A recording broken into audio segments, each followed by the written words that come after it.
నమస్తే, నేను Jagadish. Welcome to Mahe media. ఎందరో వీరుల త్యాగఫలం మనం నేడు అనుభవిస్తున్న స్వాతంత్ర్యం.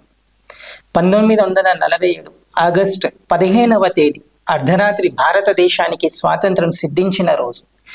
ఈ రోజు కోసమే వేలాది భారత మాత ముద్దుబిడ్డలు అమరులయ్యారు. ఈ రోజు కోసమే వేల యుద్ధాలు జరిగాయి. ఈ రోజు కోసమే యావత్ భారతదేశం కళ్ళలో ఆనంద బాష్పాలు, గొంతుకలో తెలియని ఉద్వేగం.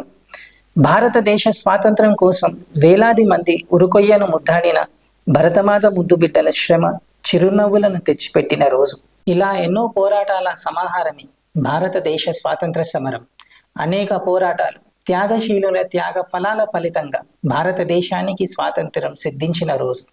దాదాపు 2 శతాబ్దాల పాటు మన భారతదేశం బ్రిటిష్ పాలకులు తమ స్వార్థ ఆధిపత్యం కోసం వారి కబంధ హస్తాలను నలిగిపోతున్న రోజులవి.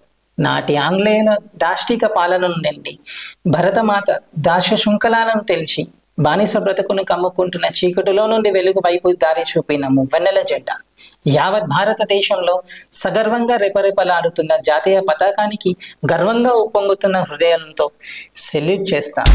పరాయి పాలన అంతమై భరతమాత దాస్య శృంఖలాలు తెంచుకొని దేశమాత స్వేచ్ఛ పొంది 78వ స్వాతంత్ర దినోత్సవం సంబరాల వేళ నాటి ఆంగ్లేయుల దాష్టిక పాలన, దేశమాత ముద్దుబిడ్డల పోరాటాలు, ఇంకా తదితర విషయాలు ఒక్కసారి గుర్తు చేసుకుందాం. 18వ శతాబ్దం వరకు పవిత్ర భారతదేశంలో ఎందరో పౌరుషవంతులైన రాజులు పాలన సాగించిన భారత చక్రవర్తులు, వ్యాపారం పేరుతో భారతదేశంలో అడుగుపెట్టిన తెల్లదొరలు, భారత చక్రవర్తుల ఎదుట నిలిచి పోరాడే యోధులు ఎవరు లేక అడ్డదారిలో అధర్మంగా యుద్ధ నియమాలను తప్పి వెనుక నుండి కుయుక్తులతో మోసానికి పాల్పడి హిందూ రాజ్యాలను హస్తగతం చేసుకున్నారు. భారత స్వాతంత్రం రణక్షేత్రంలో విజయము వీరస్వర్గము అని భావించే హైందవ పాలకులు ఎప్పుడూ పోరాటంలో వెనకడుగు వేయలేదు.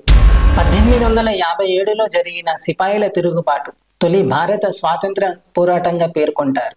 సాహసానికి మారు పేరైన రాణి ఝాన్సీ లక్ష్మీబాయి తన కరవాలను ధరించి కథన రంగంలో బ్రిటిష్ ఆర్మీని గడగడలాడించిన ధీర వనిత. అనంతరం 1858లో బ్రిటిష్ పాలకులు భారతదేశంపై ఆధిపత్యం పొంది దాదాపు 2 శతాబ్దాల పాటు తమ దుష్టపాలన సాగించారు. భారతదేశ స్వాతంత్రం కోసం పోరాడిన స్వామి వివేకానంద ఆజాద్ హింద్ ఫౌజ్ స్థాపించిన ధీరుడు.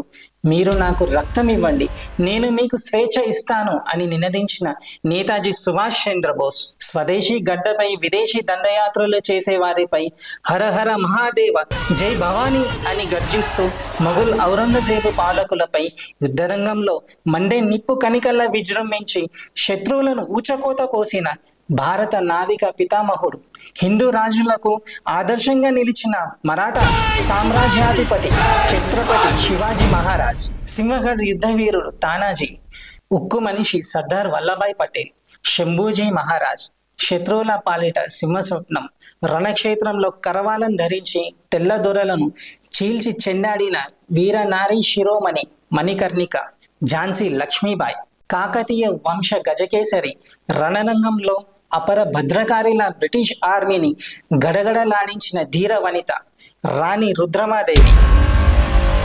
సిపాయిల తిరుగుబాటుకు దారితీసిన ఘటనలో కీలక పాత్ర పోషించిన స్వాతంత్ర సమరయోధులు మంగల్ పాండే, స్వేచ్ఛా స్వాతంత్ర్యాల కోసం ఉరికయ్యను ముద్దాడిన భగత్ సింగ్, చంద్రశేఖర్ ఆజాద్, విప్లవ వీరుడు శివరాం రాజ్గురు, భారత స్వాతంత్ర ఉద్యమకారుడు సుఖ్దేవ్ ధాపర్, విప్లవం నా జన్మ హక్కు అని తెలుగు గడ్డపై గర్జించిన వీరుడు 2 సంవత్సరాల పాటు బ్రిటిష్ వారిని ముప్పుతిప్పలు పెట్టి చివరకు స్వరాజ్యం కోసం అమరుడైన అల్లూరి సీతారామరాజు.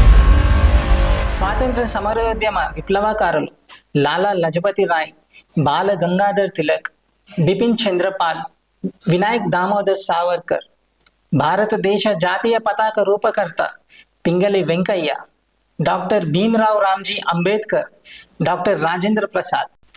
చరిత్రలో ఇంకా ఎందరో స్వాతంత్ర సమరయోధులు, భారత మాత దాస్య శృంఖలాలను తెంచడానికి ఎందరో స్వాతంత్ర సమరయోధులు ఎన్నో పోరాటాలు కొనసాగించారు. తమ ప్రాణాలను సైతం తృణప్రాయంగా ఎంచి భారతదేశ స్వాతంత్రం కోసం ఉరితాడును ముద్దాడి అమరులైన భారతమాత ముద్దుబిడ్డలు ఎందరో ఉన్నారు. ఇలా ఎన్నో పోరాటాల త్యాగఫలమే మనం నేడు అనుభవిస్తున్న స్వాతంత్ర్యం.